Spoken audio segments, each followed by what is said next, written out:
You're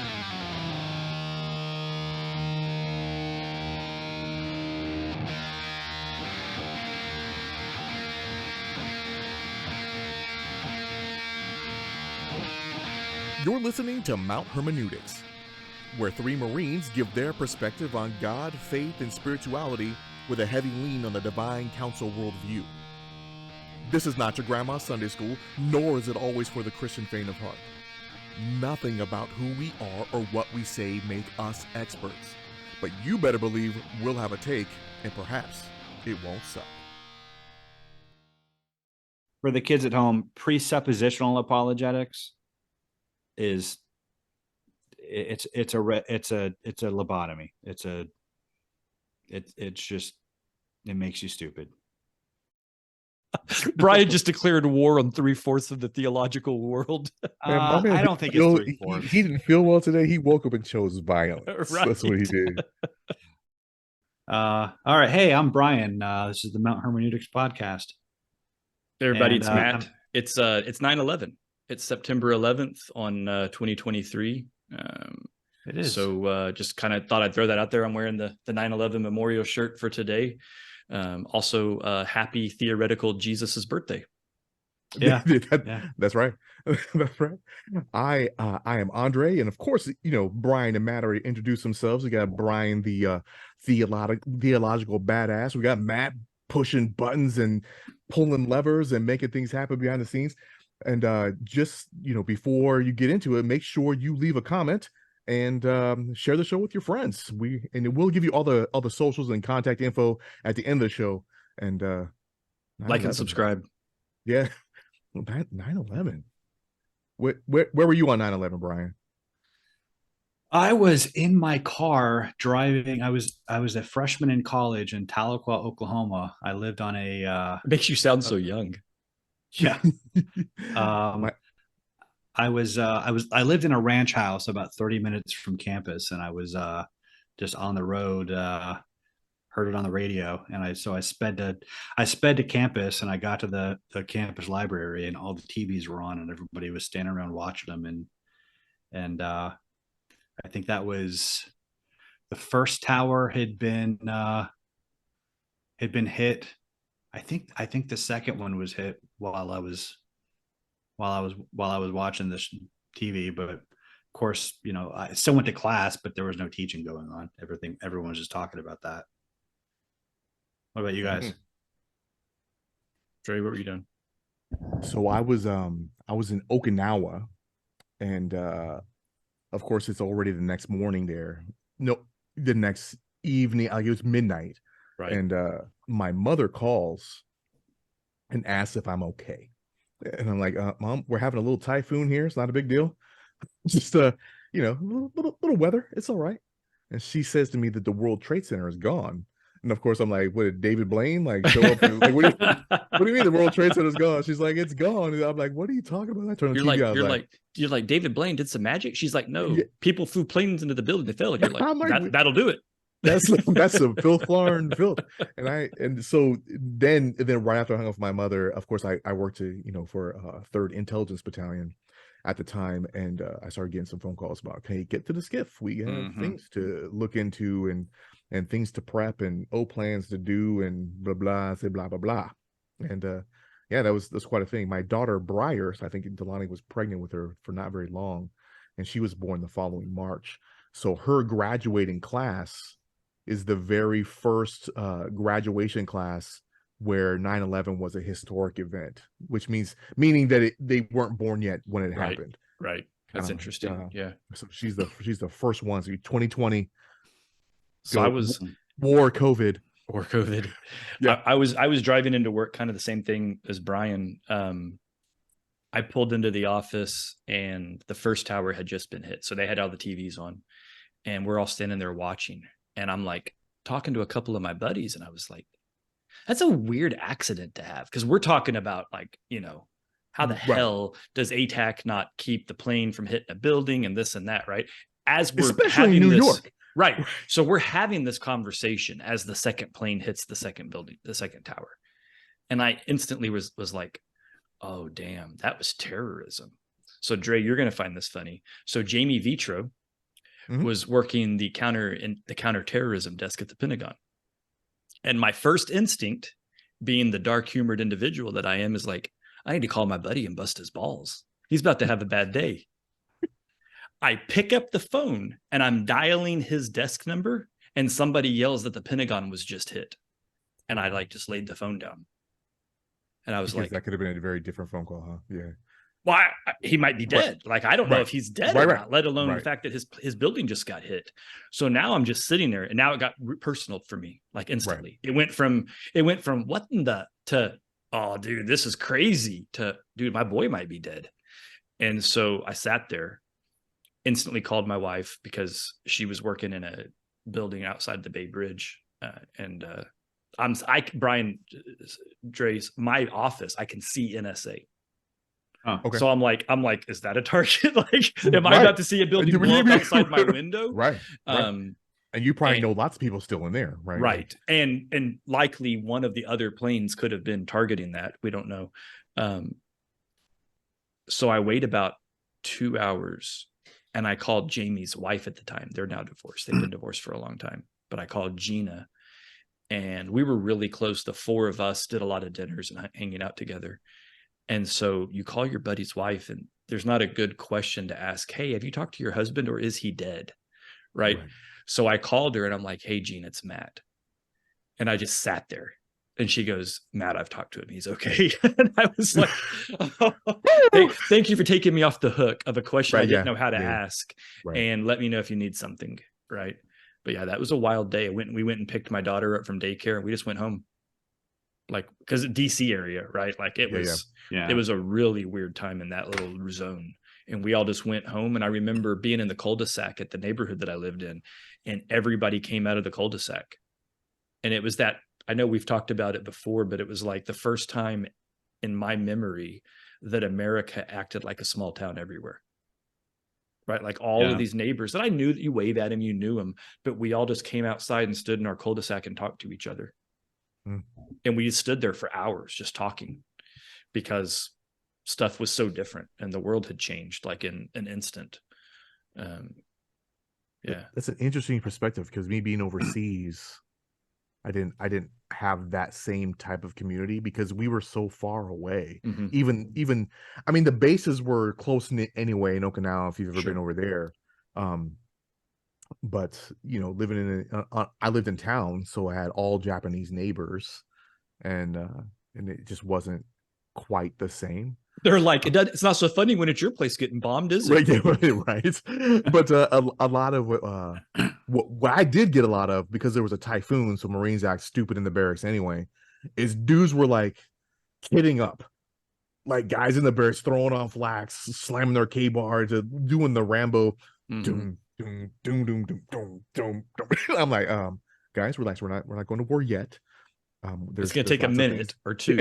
We're not. It's not like right now. We're not mounting up. It's not regulators. So that was weird. A couple weeks ago, I was in Houston. My Uber driver that took me to the airport when I was leaving, he was from Afghanistan. The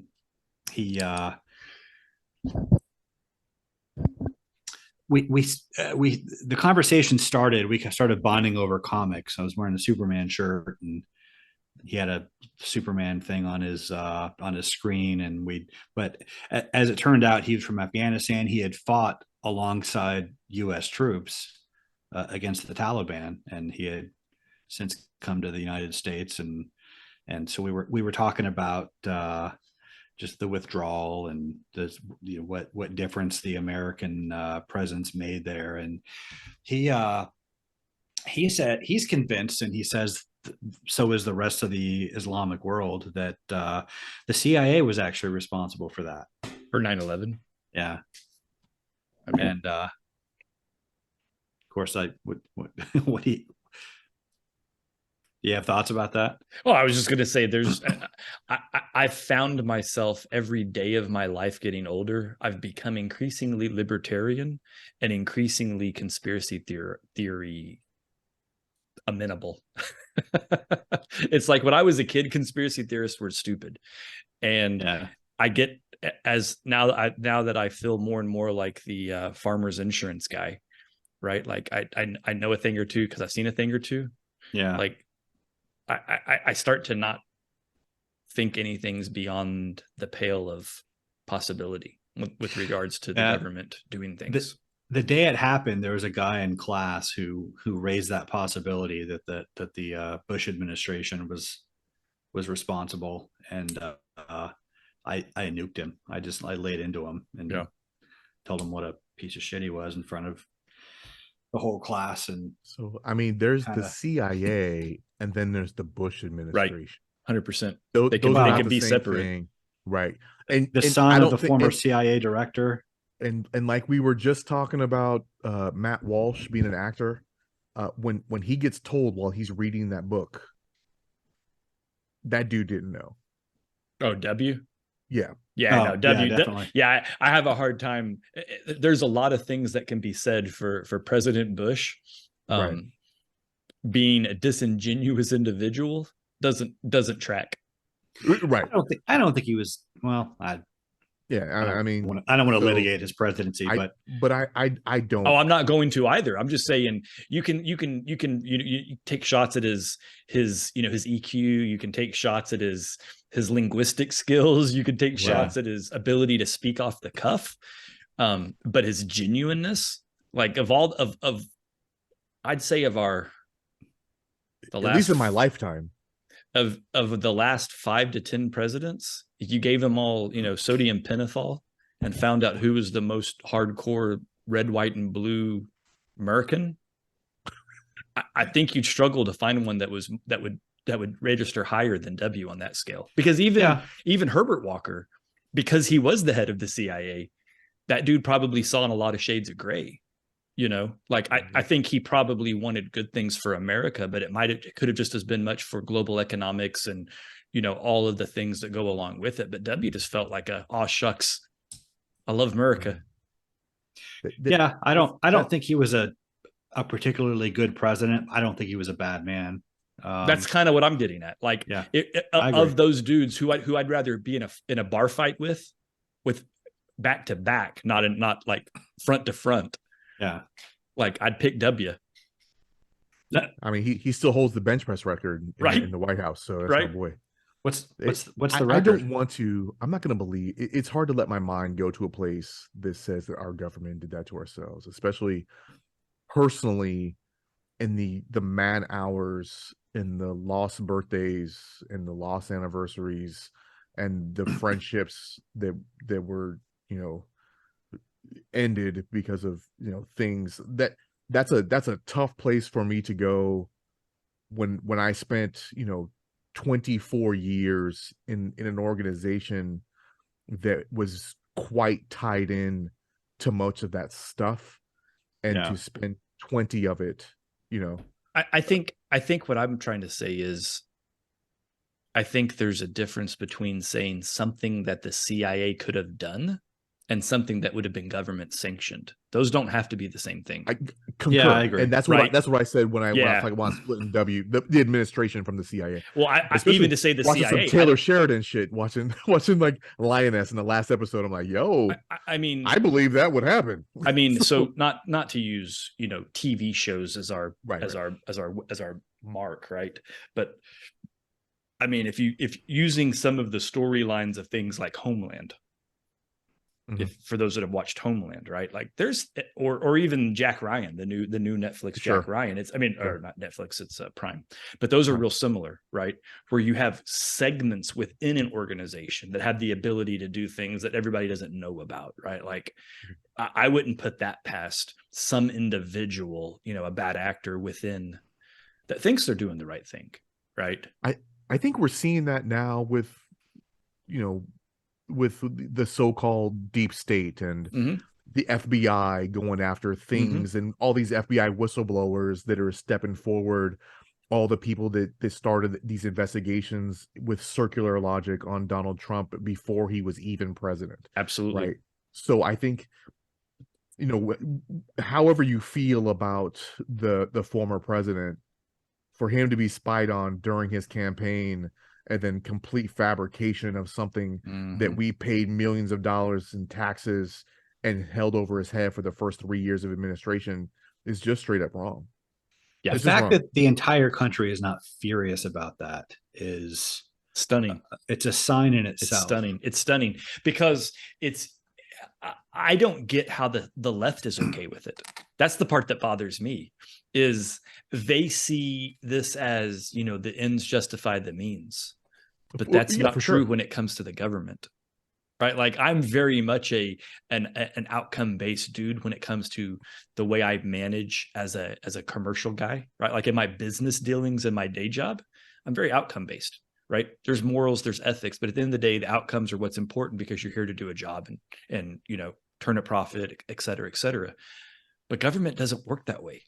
Government is supposed to be the most objective when it comes to doing the things by the set of rules that we've established, which is this little thing called the Constitution, right? Yeah, well, everything's supposed to be bound by that. And I'm not okay when either side gets out of sequence or out of line or out of parameters or whatever the right phrasing is, right? Like it's not okay. And anybody who thinks it's okay because their side's winning isn't thinking far enough ahead about what happens when your side's not the one in charge. Well, even when they changed the vote for Supreme Court, right? And Mitch McConnell gave that little smile, like, "Hey, okay." Yep. And then This is what what you're asking happens? for. Yep. Right. And then Yep. President Trump got to stick 3 dudes in there Mm-hmm. because of a Democrat rule that they created for the Senate. Like, well, Yep. okay. Yep. And Oops. those and that was one of the most prophetic things that Trump said about his presidency was, I'm going to make such big changes because of the Supreme Court appointments that it's going to affect American politics for much longer than my presidency will linger, right? And here we are, kids. Yep. Here we are. Yeah, I've been thinking about that a lot today, like why there's such a divide in our country. And like the New Mexico governor basically just abolished the Second Amendment because did you see their little protest? Yeah, a bunch of people went out open carry. Yeah. Did they really? Yeah, they were like some friends on Facebook. Get me. Did you guys know Monty Singer? Yep. Sing. Yeah, he was guy's a character. He lives in New Mexico. He took pictures of himself at the protest. He was out there. Yeah, he was out there. God bless him. He was I knew he had some hippie leanings, so I'm happy to know that he's still in the right side of we had kind of a falling out a few years ago, and kind of stopped talking to each other. Then he sent me a friend request recently, and he seems a lot different now. He seems pretty libertarian, and I'm down for it. But they grow up so fast. Yeah, that guy was I remember we were stationed in Hawaii together. He famously turned his barracks room into an indoor pool. Oh, that was his room that did that. I heard the stories. Yeah, he got a tarp and lined the floor and walls and filled it up with water, and they had a pool party in there one Saturday. And if you look up the word unbothered in the dictionary, you find a picture of Monty Singer. Yeah, just they're like,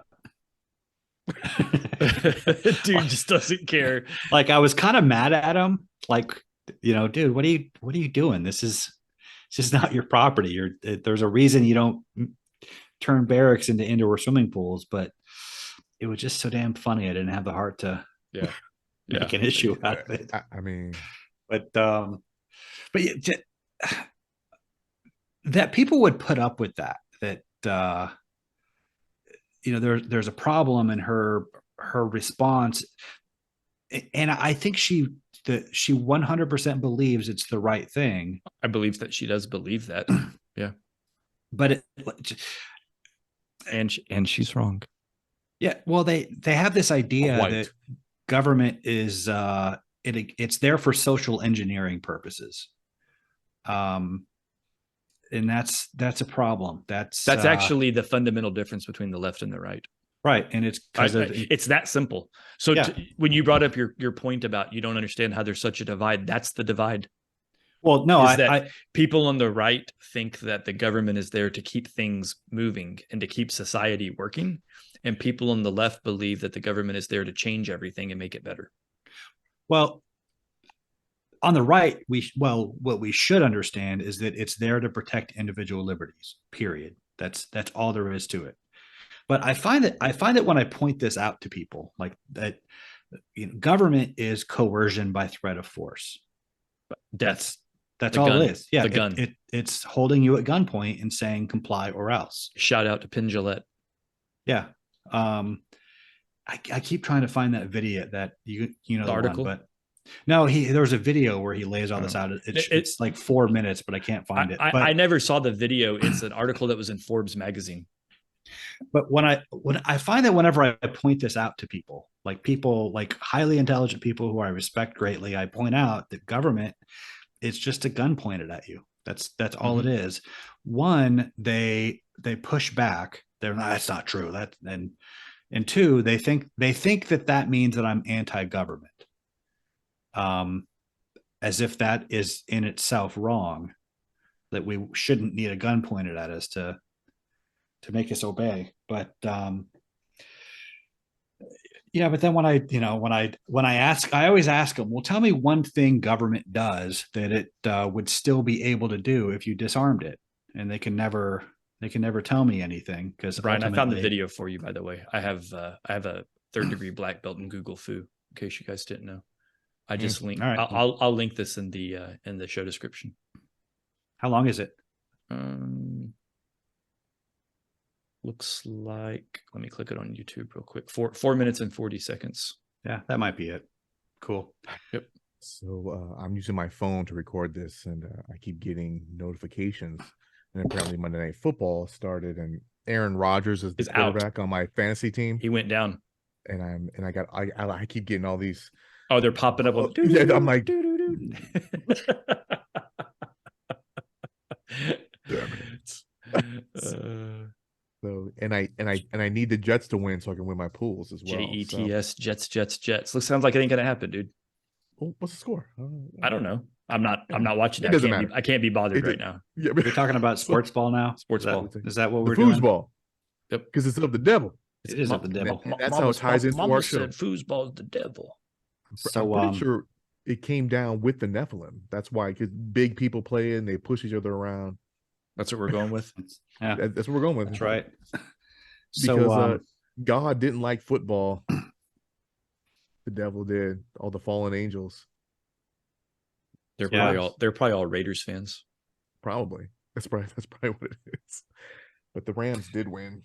I was on the Raiders when I played Pee Wee football. Oh boy. Yeah. I got brutalized. I was just a wee lad. I just got pummeled all the time. That's too bad. I don't know what that's like at all, but you know. I saw a comment that the Oklahoma drill has converted more has created more basketball players and baseball players. For sure. I believe that. And I was like, I feel wildly attacked. I don't know what that means. This is how we play. Never mind. I'm gonna go play a less contact sport. Right. Yeah. The Oklahoma drill is one of the real heavy hitting drills that they do in like high school and junior high and high school. Gotcha. It's one that separates guys that want contact from guys that don't want contact. So basically a lot of boys were like, I didn't enjoy practice today. Think I'm done, Mom. I'm going to go play baseball. That first day of combat hitting skills in recruit training, we just punch each other in the face. And you see real quickly who has never been in a fight before in their life. That was unfair. I got paired up against a Golden Gloves kid. That was my same weight, but he was Golden Gloves. He was like super trained, and I was not super trained. And I just got my head rocked. It was no fun. I had the opposite experience. It was lousy. Yeah. I had a guy tell me that if I don't hit him hard, he won't hit me hard. And I'm just like, bring it, man. We're here to be Marines. Yeah. Yeah, I had a guy that it was so inept that he when he was on the offensive portion, he was hitting himself and they're like, how does that happen? Offense, and you're already losing because he like bounced off my glove and popped himself in the face. In fact, so the combination of those two is why I'm such a Second Amendment guy. Because when we did pugil sticks, I was a bad man. I was undefeated with pugil sticks. I never lost at pugil sticks, but then I missed told me that if I made him bleed, I would get a phone call home. The DI told you that? Yeah. So, poor guy. Yeah. Poor recruit Schmuckatelli. Did you get yeah, he got beat down. I think, well, because of power struggle, it can't be racism. So that's good. All right. So I never lost at pugil sticks. But one of the greatest regrets of my life is that Bruce Wayne would be proud. He would. But I had to go to special screening when they did the tournament. So I didn't get to fight in the tournament. We didn't do a tournament. We did like some Thunderdome thing. We didn't do a tournament. We had a tournament. Or so I'm told when I got back from special screening that evening. Yeah. They lied to you. They were mad because they lost. Wow. And their prize fighter was off doing nerd shit. He was off listening to tones in his ears. They invented languages. They punished me for it. I got tortured for days because I failed them by not being there. And yeah, I bet. I wanted nothing more than to be there, but yeah, you're a nerd, but you're a fucking nerd. So it's I was recruit bond from then on. Because you're off doing spy stuff. What you think you're smarter than us, recruit bond? Okay. Yes, sir. I mean, no, sir. I remember when they handed out jobs, right? Like at the end of boot camp. My senior drill instructor, he's a staff sergeant. He was infantry. He calls out my name, and I walk up to him, and he goes, "Who are you?" And I was like, he's like, "Have you been here this whole time?" And I'm like, because he's like looking around like genuinely confused because like I was low key. I was on the down low. And so he hands me my job and he goes, 2,600. He goes, "You'll be a staff sergeant before I will." Because he's only a sergeant. I'm sorry, not staff sergeant. And I was like, he's like, "Go away." And I was like, I don't understand what's going on. I got slayed for that very reason. Legend has it, he's still a sergeant. But yes, still 25 years later. He's like, "So what's your IQ? 200? Sweet. 200 right. push-ups, go. 200 push-ups, go. I'll make you as strong as you are smart." I was like, what? Good to go.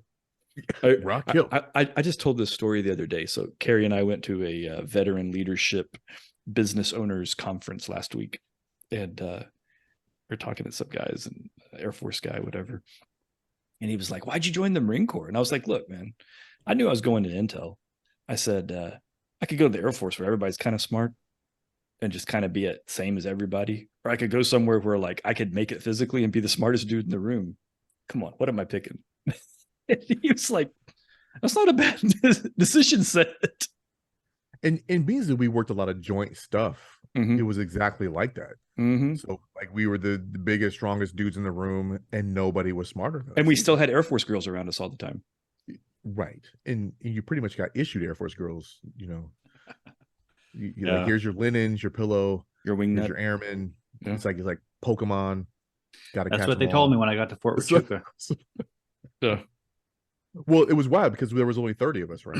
I don't know when you guys got there, but not much more than that. 30-ish, and there was 300 Air Force women there. I mean, and more than and more than 300 Army women, right? And like 4 Navy women.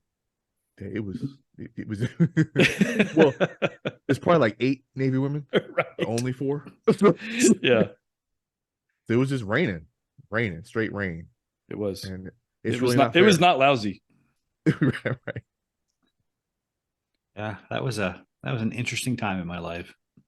And it was like that throughout too. Like I was a master sergeant at in San Antonio down there, and I walked into the little BX there, and I was pretty much a rock star. And I go to like look at cameras, and there's people in line in front of me. I just walk up to the glass and I get helped. And people are like, "What? Why does he get helped?" He's a Marine. And I think my favorite moment down in San Antonio is as I'm walking out of the shopette, and there's a full bird colonel, and he's got his son with him, and this little boy, probably between age 9 and 11, goes, "Wow, what is that?" He's like, "That's a Marine, son." So, and I'm in earshot, and he's like, can I be a Marine? And I stop and I turn around and I said, "Of course you can, of course you can." And did you give him the wink? Well, it's what I'm like, hey, and then like in the background, America. And I looked at his dad. I'm like, "Of course he can, and don't worry, your mom will be proud too." And I winked at her dad, at his dad, and he's like, "I hate that guy." Right. Wait, what branch was he in? Air Force. He was an Air Force full bird.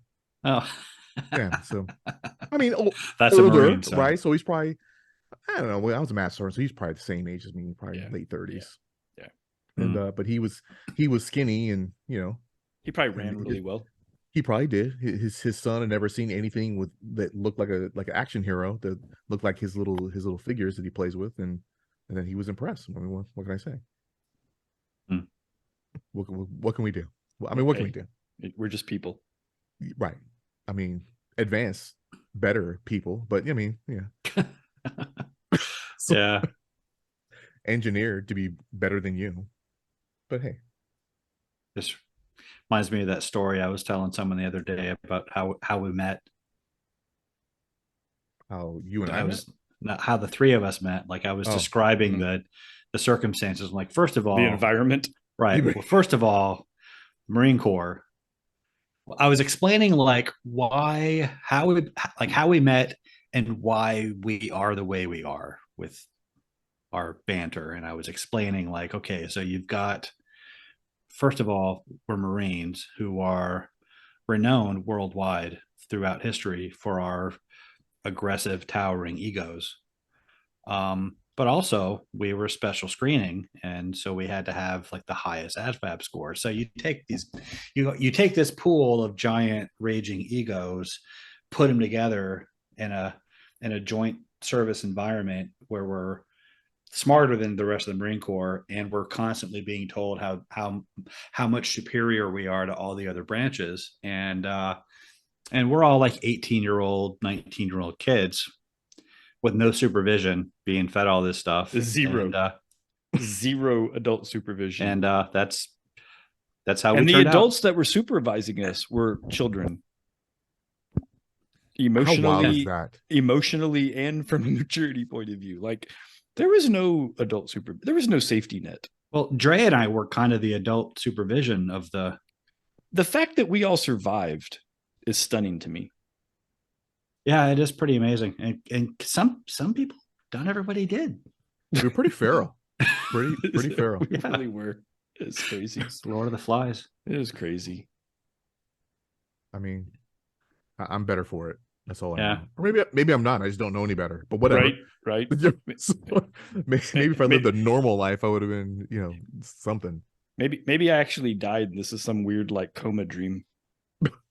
I mean, you have your own podcast. It's a simulation. So, is today Jesus' birthday? According to Michael Heiser, it is. It's good enough for me. You think they bombed the trade towers because it was Jesus' birthday?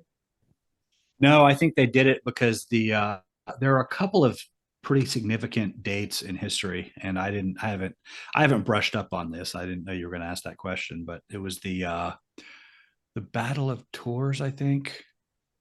It was like a major Islamic victory against in Spain.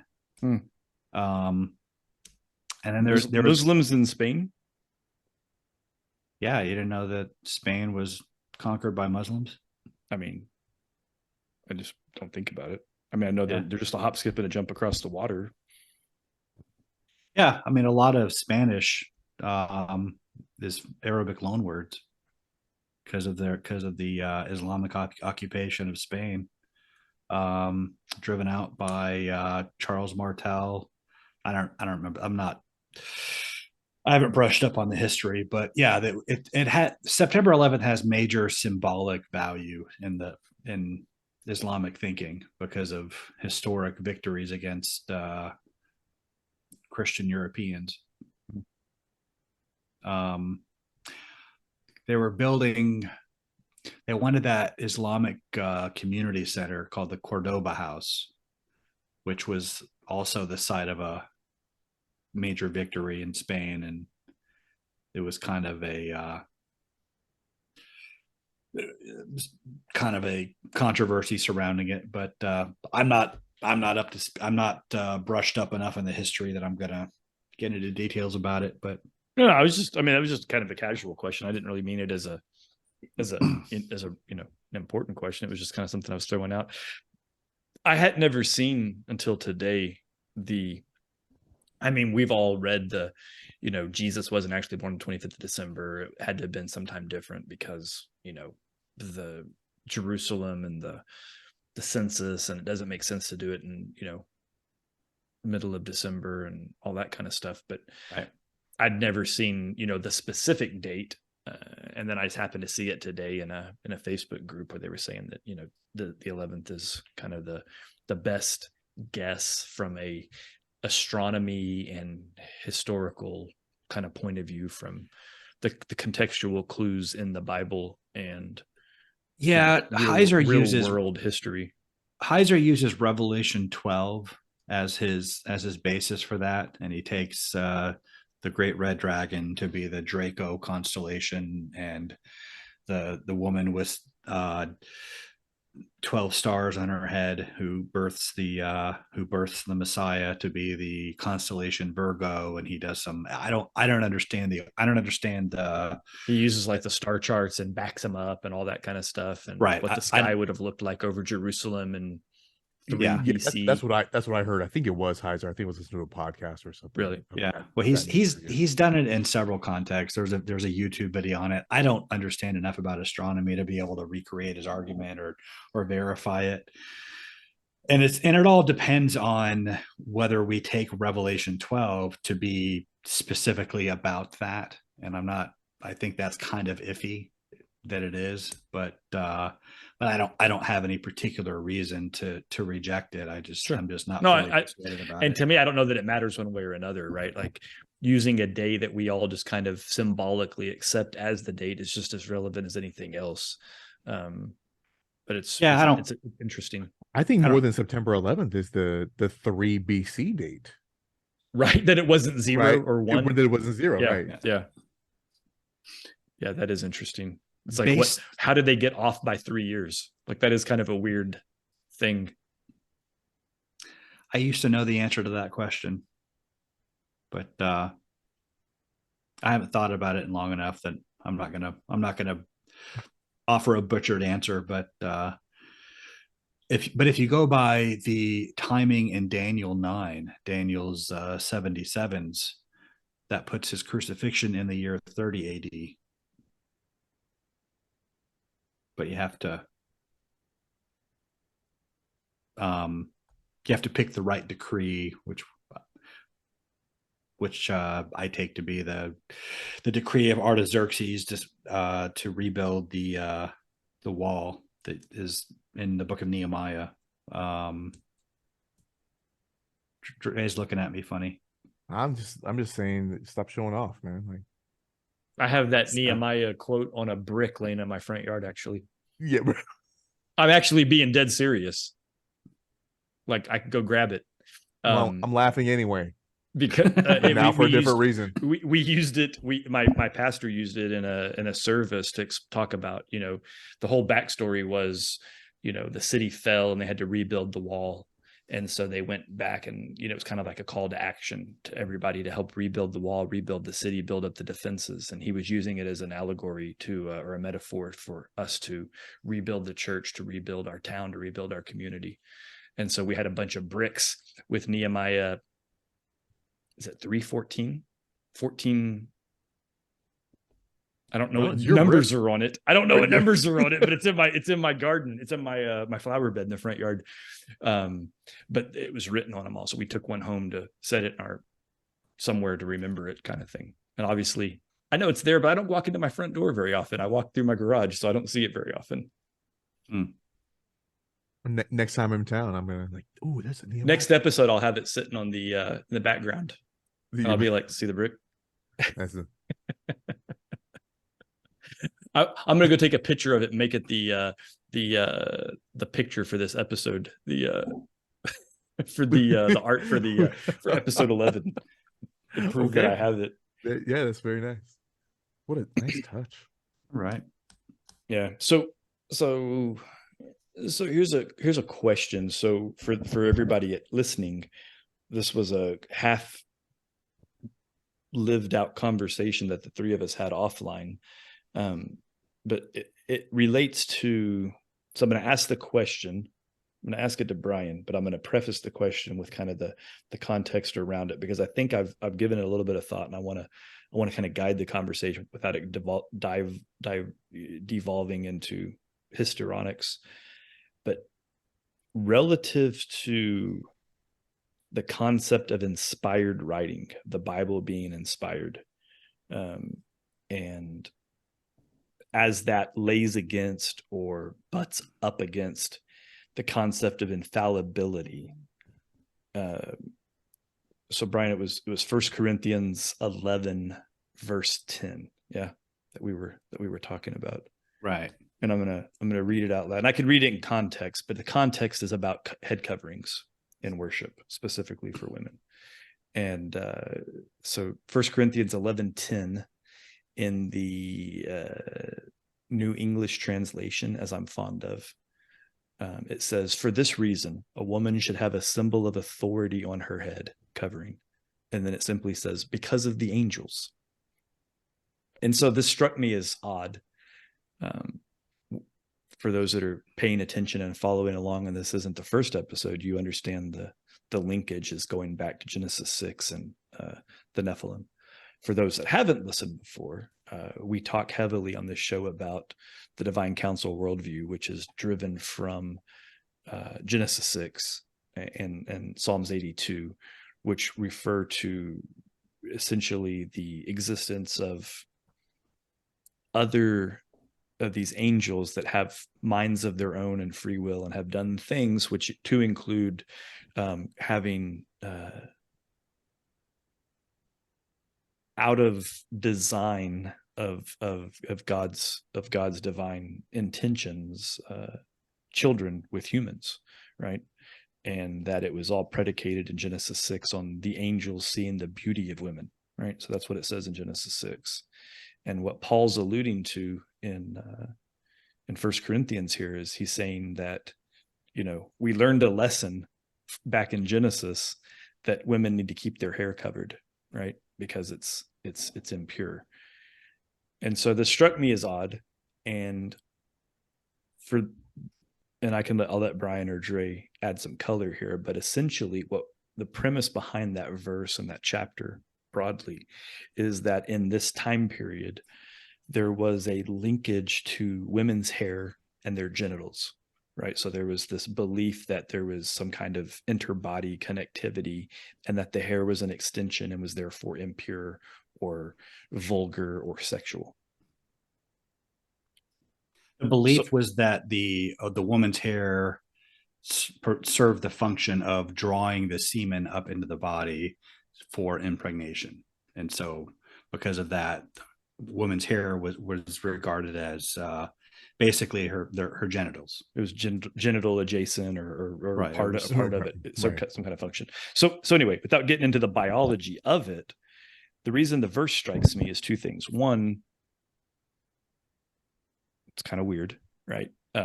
Two, if we're working off of the concept of the Bible being inspired, this causes me to ask the question, what does inspired mean?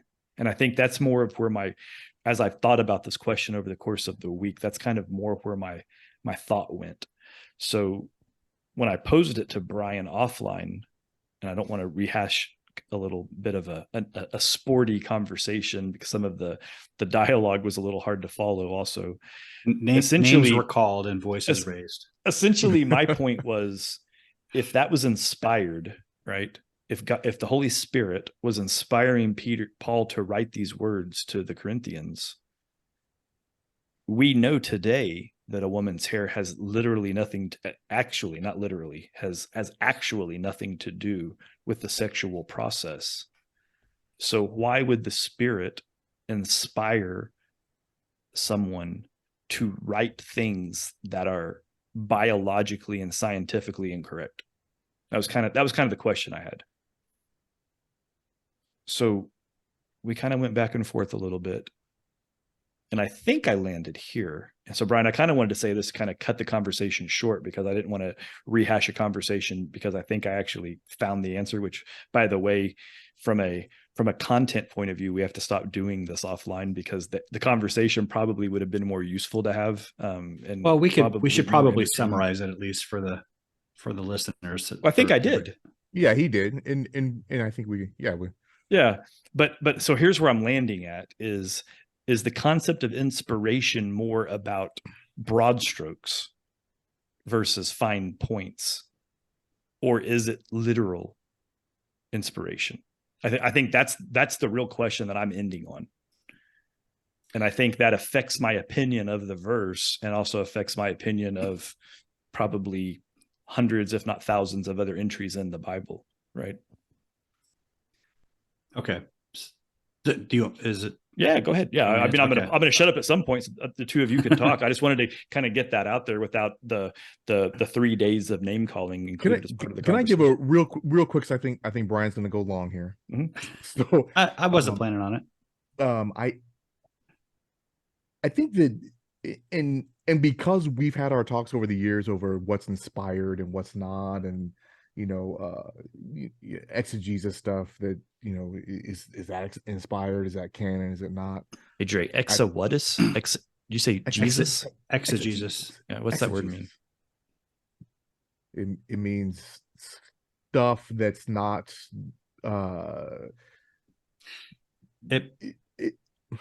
maybe Brian can. I didn't mean to stump you. I meant to clarify, because there are probably 30 people sitting at home that are like, "What did you just say?" Isogenics? That's that workout stuff you buy online.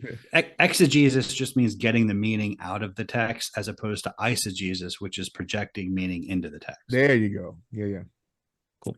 Sorry, Dre. I didn't mean to put you on the spot there. I just wanted to clarify the word. I'm like, I kind of know what it means. I just don't know what it means. But yeah, he used it right. But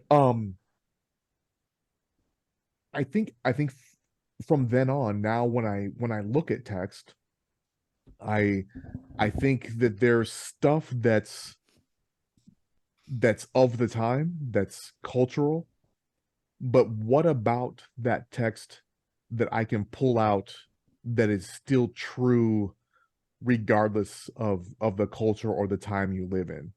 And what I'm thinking, or what I'm seeing here with Paul, is that this passage doesn't necessarily only is only good for back then in the culture that they lived in. I think that there are things that we can pull out of it that is still meaningful today. Yeah. And I'll let Brian go, and then I'll probably. Well, okay. So as I said in our chat, that was the belief at the time. So because they associated women's hair with genitalia, for a woman to go around, and especially in Corinth, where sexual licentiousness was a big problem. Sexual what? Licentiousness. What? Licentiousness. Stop saying it like that's a normal word. It is a normal word. No, 100%. That is not a normal word. Licentiousness. Everybody in the comments, I want you guys to tell us if you've ever even heard of that word before. It's a normal. It's a normal. Spell it. Word. Licentiousness. Licentiousness. It can also stop. LYZT. So anyway, hey, but this sexual.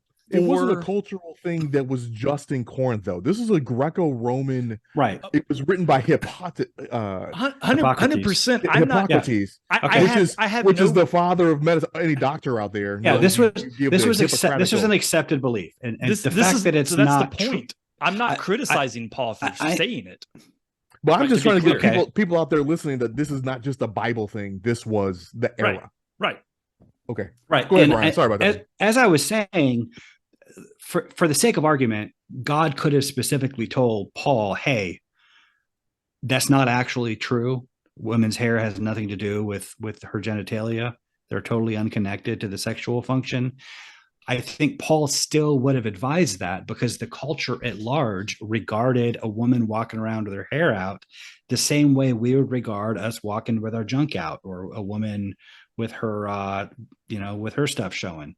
And it was just, it was culturally taboo and risque, and doing that sent a certain signal culturally, so that it's beside the point that it's not anatomically accurate. Like Dre said in our chat, it's like there's nothing. The fact that it's scientifically inaccurate is a bit of a red herring. As Dre used the example of a middle finger. There's nothing intrinsic to a middle finger that makes it obscene in and of itself. It isn't anatomically connected to our genitalia, but it has a certain cultural significance when you flash your middle finger at somebody. So you shouldn't do it unless that's the signal you want to send. And Paul is saying that's not the signal that you want to send as God's people. If he simply said that, I would agree with you 100%. But what he said was because of the angels.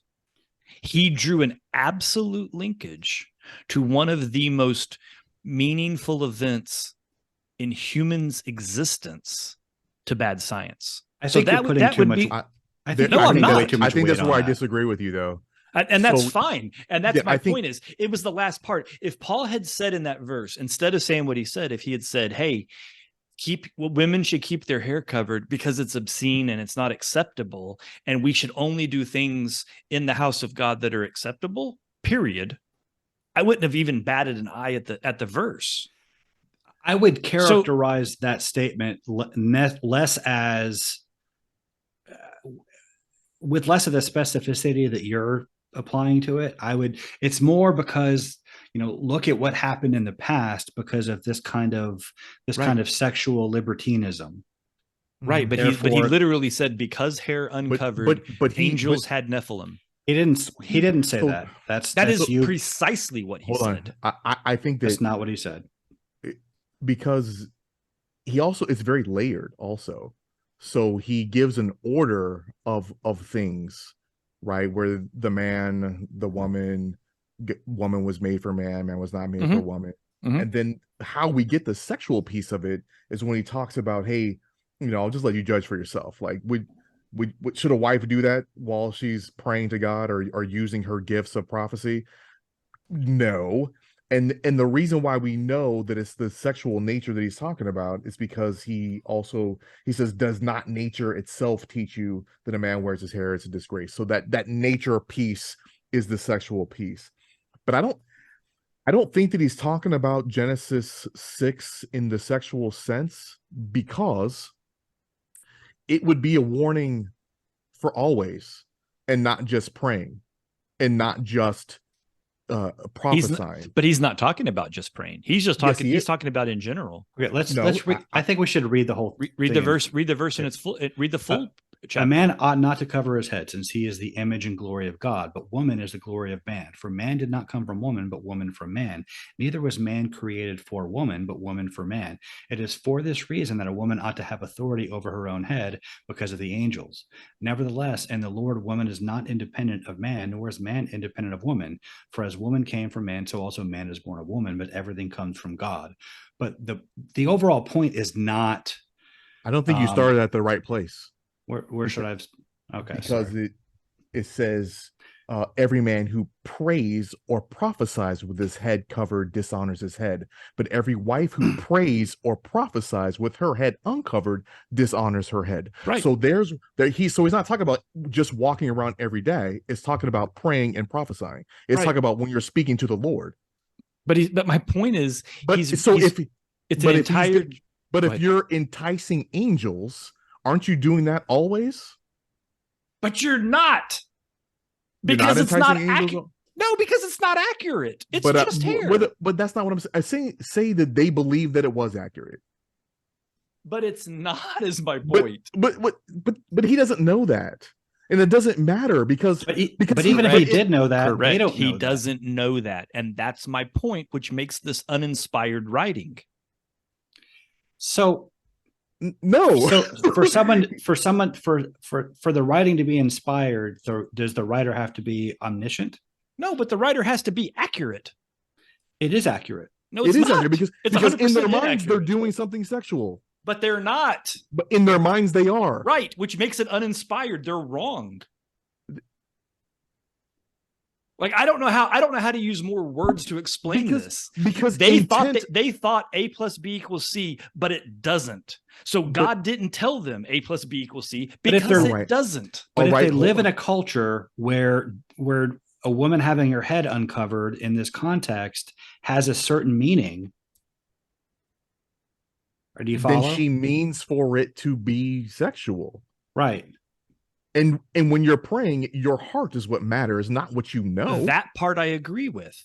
That's why I'm saying if it had just been about prayer, but then to link it back to Genesis 6 because of science that's faulty, it doesn't track anymore. But I don't think that it's leading back to the sexual part. I think that also because he says in other places in Corinthians and in other spots that is it not true that don't you know that we're going to be judging angels? So there was also a rebellion at that time, right? So we have to be an example to even angels. Again, for those fallen angels. All of that makes sense, except when you link those two parts. And that's why I'm saying, so guys, I think, so we're recreating the argument or the conversation, the discussion, whatever you want to call it. Sure. Let's pull it back 100,000 feet or 300,000 feet. Is the concept of inspired writing, I'm going to use a military phrase, commander's intent, or is it literal? Right? So if the commander's intent, if the Spirit was telling Paul, you need to speak to the people in Corinth about being obscene and not being modest when they're praying. And Peter went off with some filth, slander, and filth about hair that makes no sense. I'm okay with that. If you're telling me the Spirit told Paul, tell those whores in Corinth to cover their hair because of the angels in Genesis 6, then this is breaking down heavily. That's not why. That's just one piece. He explains all kinds of things. You're just hung up on because of that. Because it's a bellwether, right? So I don't think that's what inspiration necessarily means anyway, though. And that's fine. That's really the core of my question. That would be prophecy, but prophecy is a particular kind of inspiration. That's what I'm asking. That's the point of this conversation. That's why I wanted to ask this question. But can you pull out whether the science is correct or not? Can you get the lesson of do not be indecent while you're praying? Absolutely. Even today. So regardless of culture, I'm going to read that and be like, hey, I probably shouldn't have my junk out when I'm talking to God. Absolutely. And that's a different issue. That's why I said my question is about what is inspired writing. It's simple. Like that's really what this comes down to. So to be clear, to for us and for the listeners, the reason I'm hyperfixated on the angel part of it is because it's yet another shimmering glint of the divine counsel worldview in parts of the Bible that I didn't know it existed, right? Because, oh, by the way, if you read this and then you follow the footnotes are all wrong because they don't reference Genesis 6. They're like, we don't really know what he means here when he's saying this. I know exactly what he means when he's saying it. There's lots of pastors that won't. Because they either don't get it, they don't understand it, they're afraid of it. It is right, or they kind of that it's not even connected, right? Because if it was connected, it would be an all the time type of thing. Do not seduce angels all the time instead of just talking about when you're praying. Correct. But so my point is, I think is an example thing and not enticing them sexually. It's a cautionary note, right? I get it, and I that's how I read it. This is a cautionary point that Paul is making. He's like, look, we learned this lesson the hard way. Like, stop doing things. I think he's saying that there still are angels here that will do bad stuff. I don't even think it's that specific. I think it's just that like because we have this example in our past, because this story looms so large in their theology, Correct. that it conveyed a certain message about immoral sexuality and the corruption that can bring on the earth. And so the people of God shouldn't be like that. Correct. He conveyed it using cultural language that wasn't scientifically accurate, but the meaning still applied. And the alternative would have been, I mean, the point was not to correct their science or to correct the cultural understanding of what hair was. The point was within that cultural context to convey this particular message, which still applies today, even though we know better scientifically. The moral principle there is still the same. I agree with all of that, by the way. Which is why a lot of Christian places don't require women to cover their head anymore. Because Sure. Because it's why men are allowed to wear hats in churches nowadays. And why men freaks me out, but it's a thing. I don't like that. Even though me being bald is actually means that I'm more, more virile than all you people with hair. Anyway, supposedly. That's right. Supposedly. Because it's sucking up all your semen, man. But my hobbit hair from my Adam's apple to the top of my toes says, actually makes I'll see your bald head and I'll and I raise you fur. And that's why they never required children to cut their hair, because they hadn't reached puberty yet. They were afraid it was going to stunt their development or whatever. Well, no, because the hair didn't start sucking up the semen until you reach puberty. Sucking up the semen. So just like when the boys' testes dropped. Let's make a rule. Then it's like, hey, what's that? Can we say stop? Can we stop saying sucking up the semen? We get it. We get. We need to make that a rule. We get. Yeah. Let's just like we get it. We get it. I think that the audience needs to know that people way back then thought hair. I think we've covered that. I think. And the longer your hair. So look, here's my point. This is really all I'm getting at. I'm like I said, I'm cool with the idea that what Paul was trying to say was more broad, right? Like I'm hyper focusing for two reasons. One, the allusion to Genesis 6 is incredibly obvious to me. One, two, if this isn't meant to be literal, because it can't be, right? I'm simply making a point. It was literal at the time, but it's not. It's not literal, and it wasn't literal at the time. I think I'm not sure you're using the word literal correctly. I'm positive that I'm using the word literal correctly.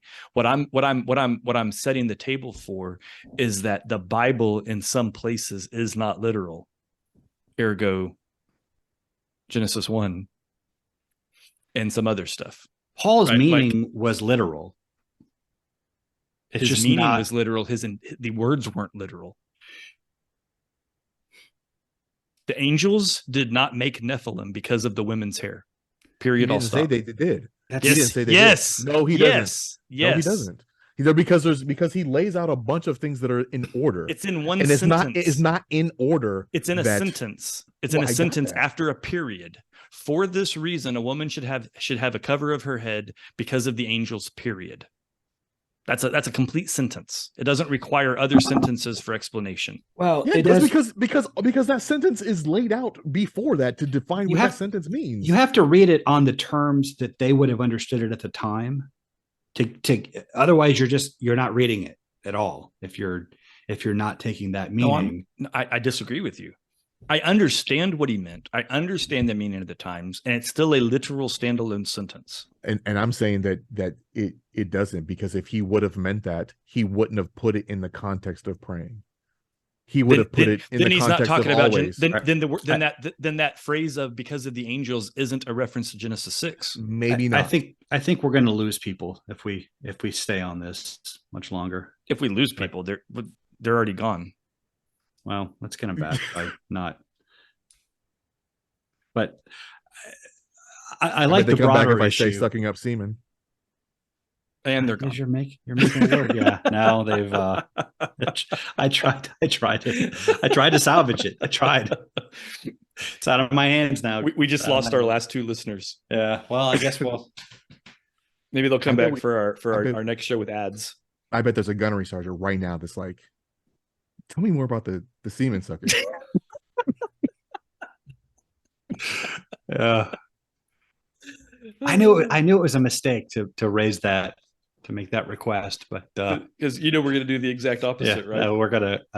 It's gonna be nothing but that now. It's like telling a toddler, don't touch that. This. I am Groot. I am Groot. Exactly. Well, the question of what does inspiration mean, I think that is something that's worth exploring a bit. I don't think it means, it doesn't mean that God is dictating every word. It doesn't mean the Holy Spirit is giving him content audibly and he's writing it down as he hears. There's a difference between he's not Jimmy Fallon going and then writing as it's talking. Right. Paul, apostles spoke with delegated authority. Well, Jesus' handpicked apostles spoke with delegated authority. Their authority came from having learned from Jesus, being the bearers of his teachings and passing it on. A prophet, on the other hand, gets direct revelation from God. We're told, Paul in 2 places writes that God has placed in the church, first of all, apostles, second, prophets, and then the list gets a little different. But he says that in 1 Corinthians 12 and then in Ephesians 4. And then the list is different. I think he has doers of miracles followed by teachers and evangelists. And then he has a different progression in 1 Corinthians. But the point is, apostles outranked prophets. They spoke with greater authority, but their authority didn't come from direct, audible, word for word direction by the Spirit. It came primarily as witnesses to Jesus's teachings and to his resurrection. It was predicated on the historicity of their testimony and their connection to Jesus and their bearing of his teachings, which is kind of the opposite of how we tend to, the way that we think of scripture and inspiration, we would tend to think of prophets as outranking apostles, largely because we don't really define apostles by what the scripture actually says. Like are you guys familiar with the New Apostolic Reformation movement? No. Okay. It's a kind of a charismatic-ish movement where people are claiming to be apostles and claiming to speak with this supreme authority over the church and claiming to be chosen by the Spirit to do that. And it's totally nonsensical, unbiblical. Why? Because an apostle by definition is an eyewitness to Jesus. Back then, but not now. Okay, what is it now? Wait, how is Paul an eyewitness to Jesus? Because Jesus appeared to him and said, you're to be my witness and to... Okay, cool. So if I'm sitting here right now and we hang up this phone and Jesus appears to me, am I not an apostle? If he tells you you're an apostle and says, go represent me, yeah. Okay, yeah, so why are these people not? I mean, I don't believe they are, but because they don't even claim that basis for it. Okay, they don't, very well. They're acting like prophets more, is what you're saying. Yeah, because they totally misconstrue the meaning of the term prophet. I mean, apostle, which I think is worth. We had a really good prophet in Waco, Texas, in 1993, and then the government just came in and just killed him. It was rip. Yeah, I mean, I wanted to see what he wrote about the 7 seals, and I lost my opportunity because of the deep state. He actually did broadcast it on the radio. He did one. He did one, and that was and and he wanted to finish them, and then he would come out, but then they got impatient because he took too long for the first one. But the first one was the longest one, and I'm tangenting, but we lost. You know what? I'll bet that we lost more listeners. Damn it. I'll bet that if the three of us got together and went through the 7 seals of Revelation, we could come up with something way better than what Vernon Howell had to say. Yeah, I mean, you can make that bet, but he got killed by the deep state before it could happen. So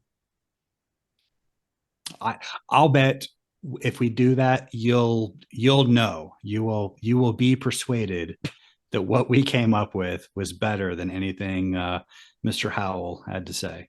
And man, I need to clarify that I am not a believer in Mr. Howell. I am not a Branch Davidian. I do not believe anymore. I am not a follower of David Koresh. I'm just mad at the government for killing all those people.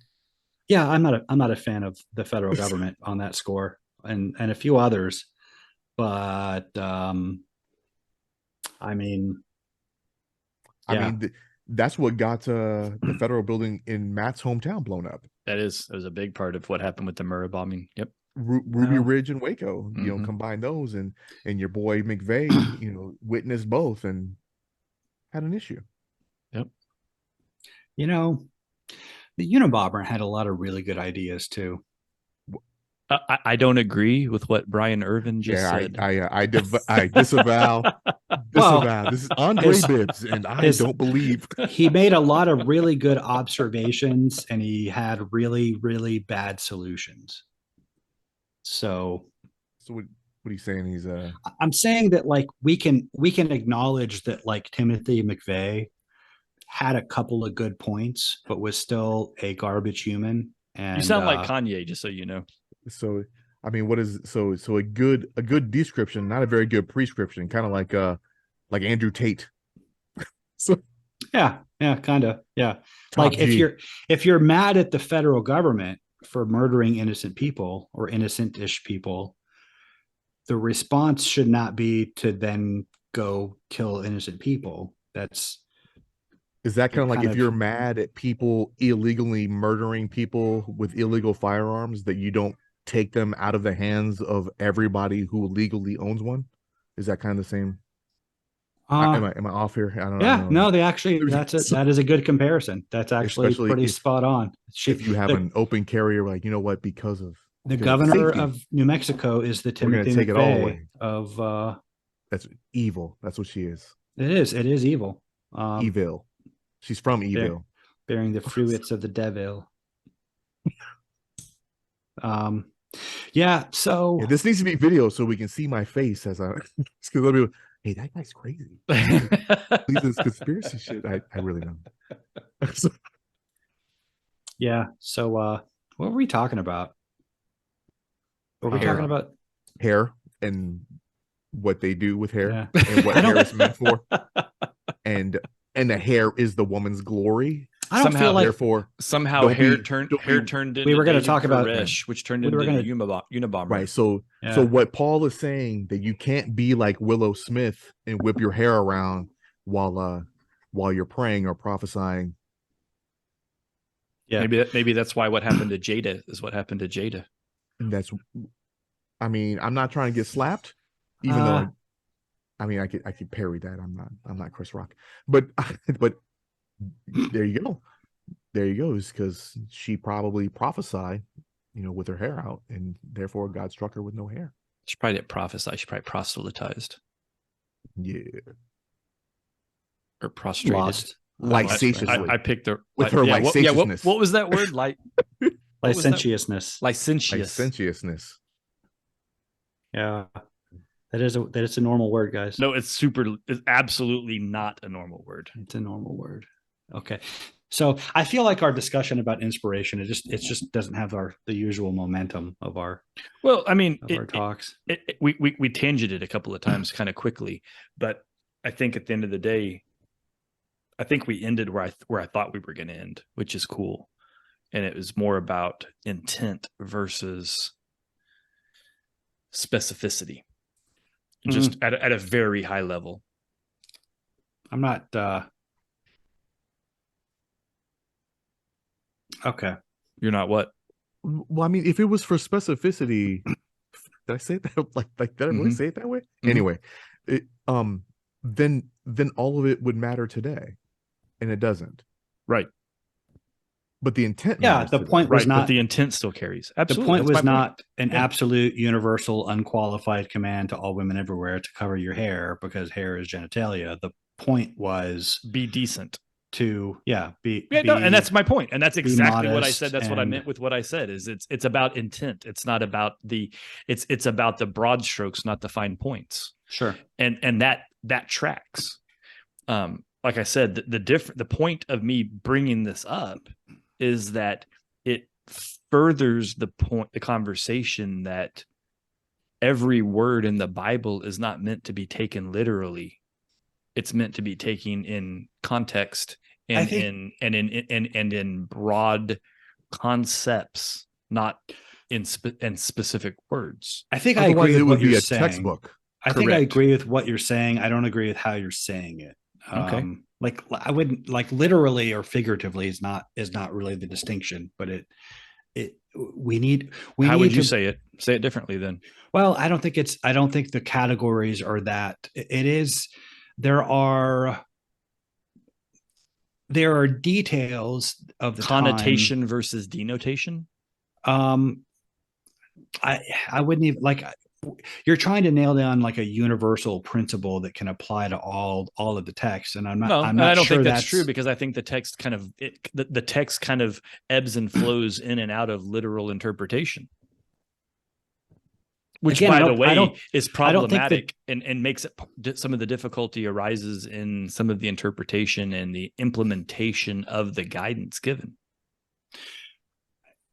I think you have to first and foremost put yourself in the place of the original audience. Sure, you're reading it as someone who 100% believes that hair literally is genitalia, or that the earth is flat. I think that's a fool's errand. Well, because there's no way that we can put ourselves in a first century. I agree with that also. It's not a fool's errand. You can have some concepts you can kind of understand, but first of all, I don't read Greek. I never read Hippocrates, right? I don't know the entire culture. I'm not talking about time traveling or literally becoming a first century Greek speaker, but as much as you possibly can with the information available to us, put ourselves in the place of the original audience, but understand. You can try to understand that. Let me finish the point, Dre. You might like what I'm saying if you just let me finish what I'm saying. I understand the difficulty of what I'm saying. Obviously, you can't completely transform your consciousness to a first century Greek speaker, but as much as you possibly can with the information available to us, put yourself in their position to understand it the way they would have.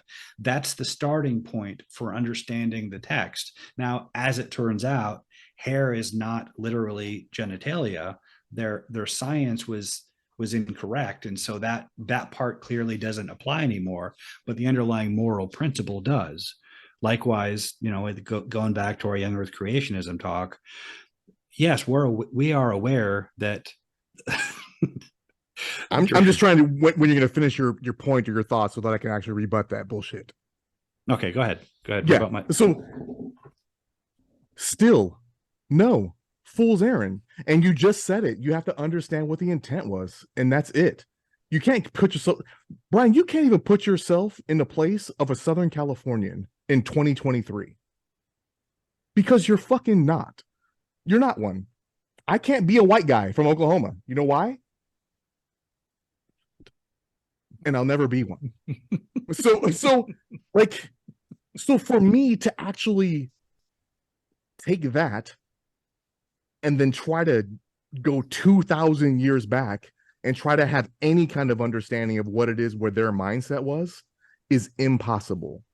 So to take the intent and kind of say, I kind of feel what you're trying to say here, and I think that applies to this.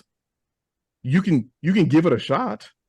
You can do your best, as I think you were trying to say. You can give it a good old college boy try, but no. And I'm not gonna try to put myself into the shoes of a Corinthian when in what 50 AD, and what the things I think things you're that they were taking my going meaning through. a bit too far. No, so I think I get what Dre's saying, and I was kind of saying the same thing. Sorry for that noise. It's a common concept, right? Like, so Dr. Heiser said it a lot. I've heard it written by others or said by others, right? You have to understand the time, you have to understand the thinking, all those kind of things. We have to try as we try to interpret the words that were written and what it was meant. But I mean, I gotta agree with Dre on that. Like, it's impossible for me to understand what goes through the mind of a person in New York City. And it's not like the old Pace Bacani commercial. New York City, get a rope. I don't mean you have to completely internalize their entire life experience and every value and belief. No. I'm just saying understand where they are when you're missing the point, Brian. I'm not saying that. I think you guys are missing the point. No. Like, so I remember, I listened to there's a podcast, a philosophy podcast I listened to. So shout out to Philosophize This. It's a pretty good one. It's a great one. Stephen West, I love you, dude. And I appreciate and thank you for all of the base education you gave me in philosophy, right? So seriously, like, no kidding, like, no memes, no jokes. He made a point in one of his early podcasts that you have to understand that the early philosophers didn't have any of the science that we have today. So they were sitting around in the ancient times trying to understand how the planets existed and why there were stars in the sky and all this kind of stuff, right? And they were doing it with no starting point. And so they came up with a bunch of really goofy ideas. But the fact that they came up with ideas is commendable as a starting point, right? But it's impossible to put ourselves with the information that we have, the things that we know, and the things that we know to be true and the things that we know to be untrue, to then understand how they thought what they thought. We just can't, because we hear it and we're like, but you're describing exactly what I'm talking about. Like, you're reading those philosophers, you are adjusting for the fact that they didn't have the knowledge we have. You're empathizing with them to the extent that you're taking that into account, and you're not thinking like, oh, what an idiot. He thought he didn't know what stars were or what the vacuum of space was. I mean, that's all I'm talking about. I think you guys are taking what my description way too far. And so what I think that we won't have a full understanding, that we just have to which is why I said, as much as you are able, based on the information you have, put yourself in their spot and make it. You don't stay there. That's not where you. That's the beginning of understanding the text. But then you understand that, okay, well, hair isn't genitalia. We know that. So what is the text really talking about? If not that, and I think we've arrived at that. It seems like Dre and I are pretty much in agreement on how to interpret that particular text. And I think you're doing that by doing exactly what I said. You're putting yourself in the place of the first century audience and taking into account their cultural outlook, what they understood hair to be, adjusting for the fact that they didn't have our knowledge. You're getting the meaning from that context. Otherwise, you wouldn't bring a 21st century biological understanding to that text and interpret accordingly, because then you'd come away thinking what Paul really cared about was covering up women's hair for its own sake, not because of the underlying moral principle. Yeah, I agree with that, and which makes any ancient text study really difficult to do. It's just hard, because you know, because there might be another passage I read tomorrow that I'll have no clue what that context is. So then I have to go ask questions. I have to look into it. I have to look stuff up. I have to look at extra other texts that goes around what, you know, what did philosophers believe at the time? What did doctors believe at the time? What was the culture in that particular city that Paul was writing a letter to those dudes, and what was he actually addressing? Because there's lots of stuff going on in Corinth that he's like, hey, whoa. I think you're right that it requires work to understand it. There's no doubt about that. But I mean, we have the benefit of the fact that the Bible is the single most analyzed and studied collection of literature in all of human history. And so we have the benefit of a lot of scholarship and commentary, some of it better than other scholarship. But but it's not an impossible task. But we also have a lot of misinformation. Well, less so than ever before. Just on this chapter alone, I watched 6 or 7 videos, all of them different, all of them. Some of they were kind of the same. None of them, I think, 1 out of the 7 went to unseen Genesis 6. Like, sure. Well, that was my point, is to start this conversation, you have to tell me, not you, but like, right, if you're going to analyze this chapter, this verse, does that phrase, as with the angels, is that an allusion or a reference to Genesis 6? If not, then everything that I've said up until this point is irrelevant. And I don't understand what that means. I don't understand what that angel commentary means, but it's a throwaway. And then I don't care about the rest of it. If it's an allusion to Genesis 6, then I suddenly have a different point of view on what Paul's trying to say.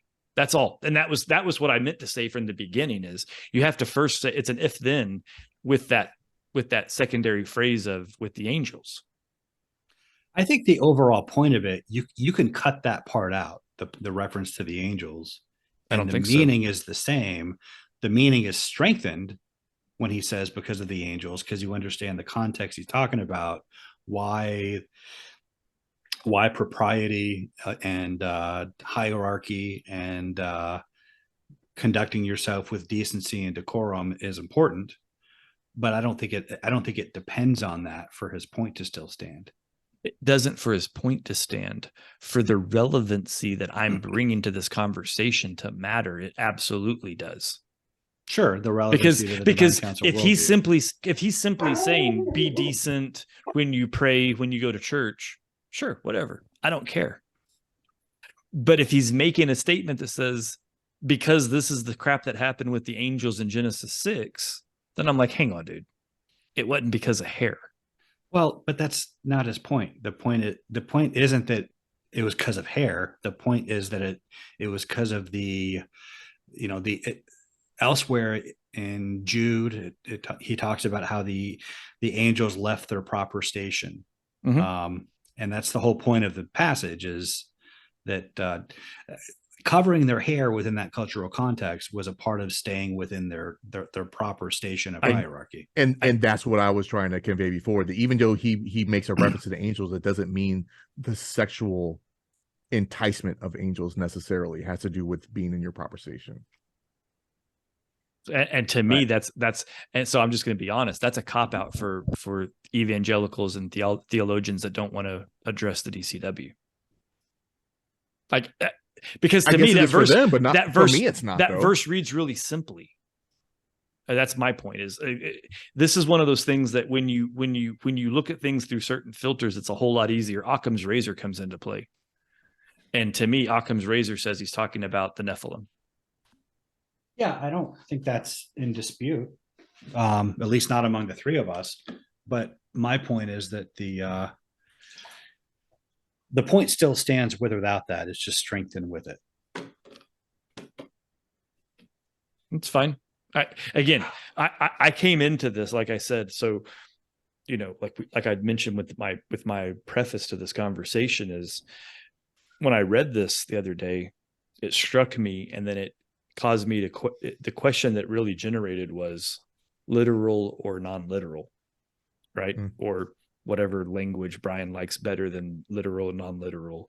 But it was really about, is inspired writing literal, or is it broad? Is it fine points or broad strokes? And if we're going to say it's broad strokes, I'm cool with it. And and the whole conversation is done that quick. But if someone was to suggest that inspired writing is fine points, then this gets into a really weird kind of logic loop.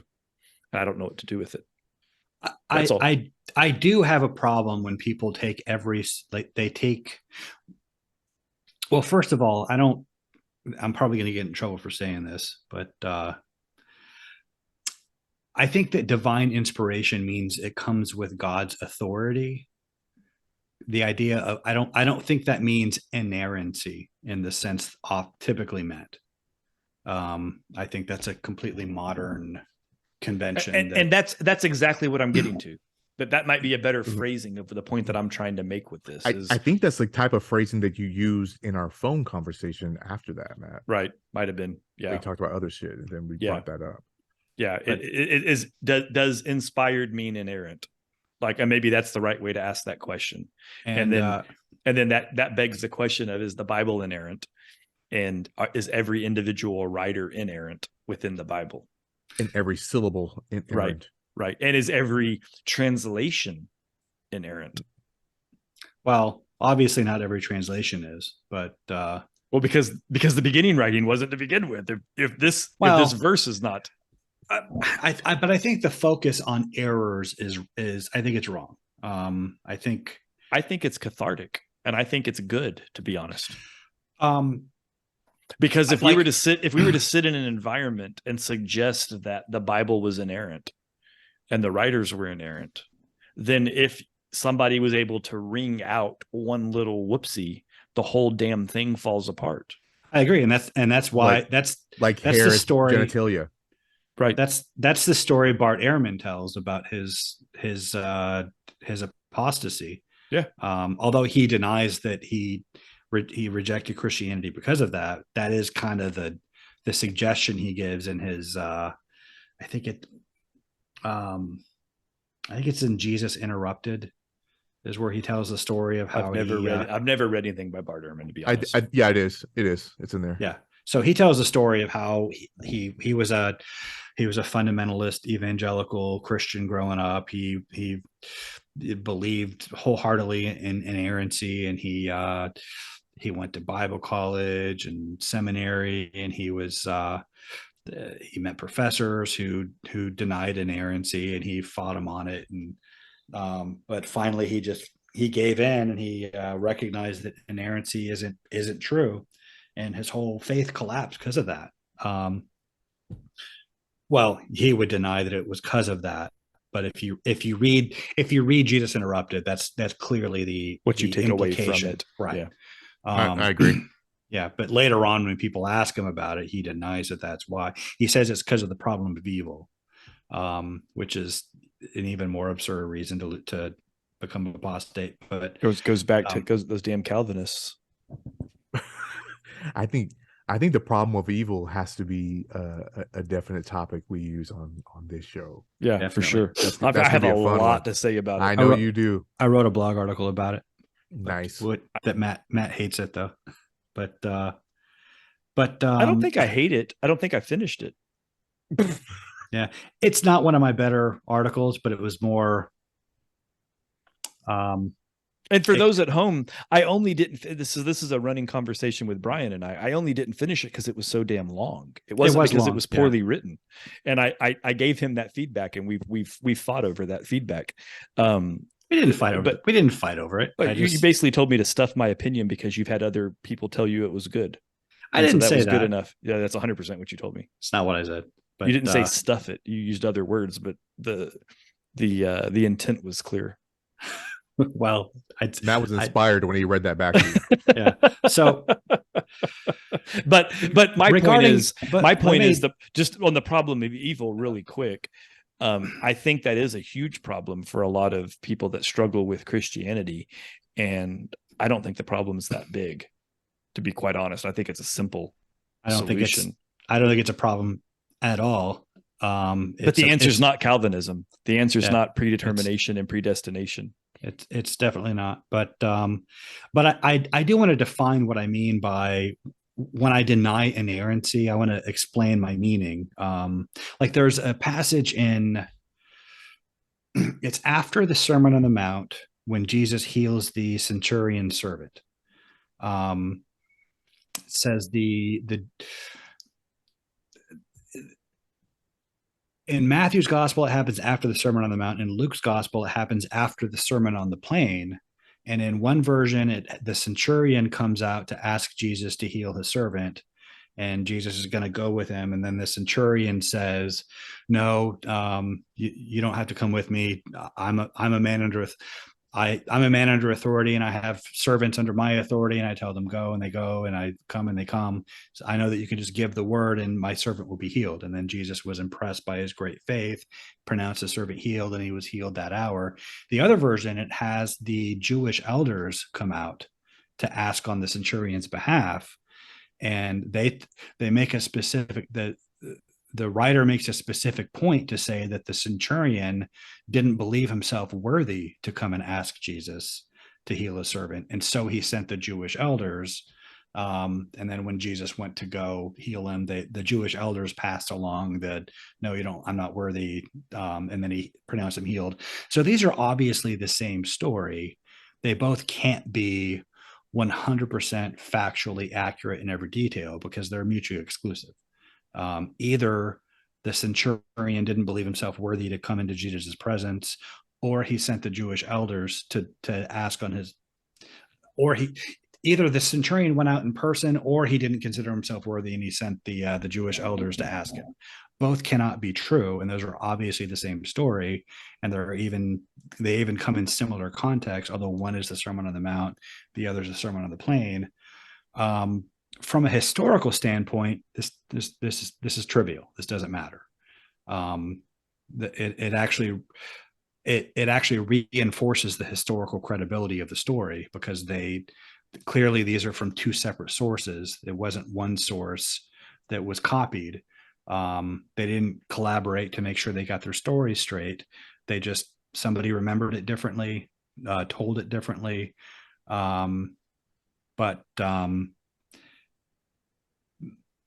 Historians don't care about that kind of thing. From a historical standpoint, they would take this as strengthening its credibility. If you insist on inerrancy as your standard, and if the Bible, if it's this all or nothing, inerrant or nothing, well then that breaks your Bible. But if you're a rational person without those presuppositions and those preconditions, you come away with a stronger confidence in the historicity of those events. So I would say that both are inspired, but inspired doesn't mean written directly by God, with every single word being absolute and perfect. And I think that's what Matt was getting at. Is it's not like God grabbed the dude's, it said prepare to copy. And then started whispering in his ear. It was like, "Hey, whoa!" The Spirit said, "Hey, you need to talk to those people in Corinth because they're wild." And so Paul did Paul stuff under the guise of trying to bring his people, his churches, to heal, right? And to be quite honest, I hadn't thought of it that way before, and it actually calms me a lot on a lot of my challenges with Paul's style, because if I can now sit back and say inspiration comes in commander's intent, not in the actual copy, then I can just chalk up a lot of Paul's style to, I just don't like Paul's style, but that doesn't mean what he was doing wasn't inspired by the Holy Spirit. Or even inspired by the clowns in Corinth. That's a big difference, right? So, and real quick, I've said this phrase like 3 or 4 times for the folks at home that aren't from the Marine Corps specifically. commander's intent is a leadership style that we're taught, right? And it basically is, I'm going to use really broad, I just want to explain this, I move on, so I'm not saying a phrase that no one understands. Leadership is wildly delegated in the Marine Corps, right? All the way down to the lowest levels of leadership. And what we do is we use this phrasing of commander's intent. And commander's intent could be something simple like, I need hill number 227 taken by noon tomorrow. That's commander's intent. Why he needs the hill, we don't know, but the hill must be occupied by noon tomorrow. How my platoon and Dre's platoon and Brian's platoon make that happen, the commander doesn't care. He just wants to know that when our 3 platoons move out, that hill will be his by noon tomorrow, right? And now the 3 of us got to go figure out all the fine points about, hey, I'm going to run around to the right, Dre, you run on the left, Brian, you parachute in on the backside. We're going to meet up at this time. I'm going to blow a green flare. We're going to do all these things, right? Commander doesn't care about any of that. He's already moved on to the next order. And oftentimes you do get your left and right lateral limits, and you also get like constraints and restraints to make sure we don't kill each other, we don't kill friendlies, all that kind of stuff, right? But at the end of the day, how much specificity you get in your orders. 100%. And the specificity might be because last time Matt committed 3 war crimes, so we've got to give Matt some more control, so there aren't as many war crimes this time because we got to limit that stuff because CNM might be around, right? Like your platoon sergeants and your squad leaders are going to give even more specificity. Absolutely. To that dude actually pulling the trigger. Absolutely. But that's commander's intent, right? So the idea is your squad leader passing down those orders, that's the same as the general telling you to your face. Sure. It all is. And that's where Brian's point is. And right? I get that, right? Like I'm tracking. Paul has the authority. The authority came from God, came from Yahweh via the Holy Spirit, right? But how Paul makes that happen is up to Paul. And as long as he doesn't go too far off the rails, he's still speaking as an empowered agent. And I think that's a very different way to look at specifically the New Testament, but a lot of the Bible versus expecting letter by letter dictation to have been, message traffic, 5-block groups, right? Like letter for letter, word for word, how copy 10 by 10, everything was perfect. I'm going to repeat it back to you word for word to make sure I got it word for word. And you're going to sign off that I heard it properly. Now I'm going to go do that thing. So that's 2 very different ways of relaying information. And I think that, at least for me, that actually solves some problems that I've had with some interpretation and readings of the Bible. So to be quite honest, this might have been, while Brian, you might have found this to be a more innocuous or superfluous conversation we've had. This has actually been, for me, maybe a more important thought experiment or mental exercise that I've gone through. And that's why it was important that I shared it on the show, because I wanted to talk it through out loud. So at least this was, the concept was memorialized. I wasn't knocking it. But there are 2 passages, one in 1 Peter, the other in 2 Peter, that deal with inspiration. I think they're worth looking at here. In 1 Peter 1:10, he says, concerning this salvation, the prophets who spoke of the grace that was to come to you searched intently and with the greatest care, trying to find out the time and circumstances to which the Spirit of Christ in them was pointing when he predicted the sufferings of the Messiah and the glories that would follow. It was revealed to them that they were not serving themselves but you when they spoke of the things that have now been told you by those who had preached the gospel to you by the Holy Spirit sent from heaven. Even angels long to look into these things.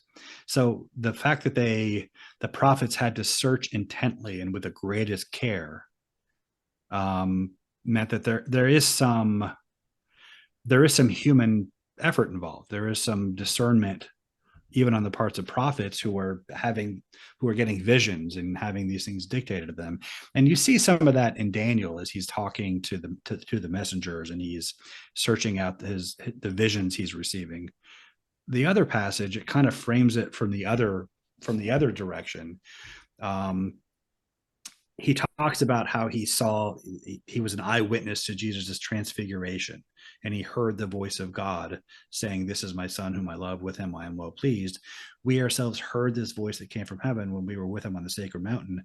And so we have the word of the prophets confirmed and you will do well to pay attention to it as to a light shining in a dark place until the day dawns and the morning star rises in your hearts. Above all, you must understand that no prophecy of Scripture came about by the prophet's own interpretation, but men spoke from God as they were carried along by the Holy Spirit.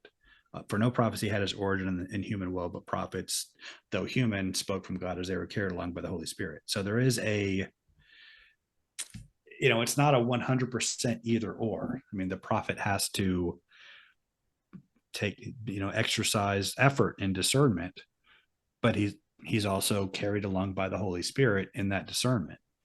And if that's true of prophets, how much more of apostles and witnesses to the empirical history related to Jesus. So I don't know if that resolved everything for you or not, but I thought I think it was already resolved, but I appreciate the icing. Yeah. Well, I mean, now we have Scripture to back that up. Right. Thank you, St. Peter. Yeah. Because, he's an original 12. He actually OG. He actually saw Jesus. Oh, wait, there's some more. There's some more he says here. Hold on. This is important too. Bear with me. This is also 2 Peter.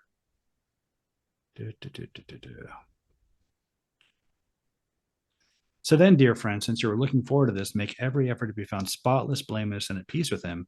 Bear in mind that our Lord's patience means salvation, just as our dear brother Paul also wrote you with the wisdom that God gave him. He writes the same way in all his letters, speaking in them of these matters. His letters contain some things that are hard to understand, which ignorant and unstable people distort, as they do the other scriptures, to their own destruction.